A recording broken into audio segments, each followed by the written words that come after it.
Tujikinge kwa Allah, Allah tulinde na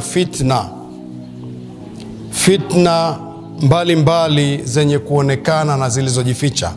Mtume sallallahu alaihi wa sallam akatuambia, ta'awadhu billahi minal fitani ma dhahara minha wa ma batan.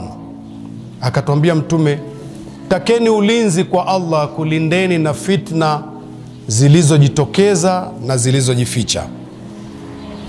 Mtume akatuambia tena, idha tashahada ahadukum falyasta'idh billahi min arba'a. Pindi mmoja wenu anapokaa tahiyatu, asikose kutaka ulinzi kwa Allah, Allah amlinde na mambo manne. Yaqulu, aseme, Allahumma inni a'udhu bika min adhabi jahannam.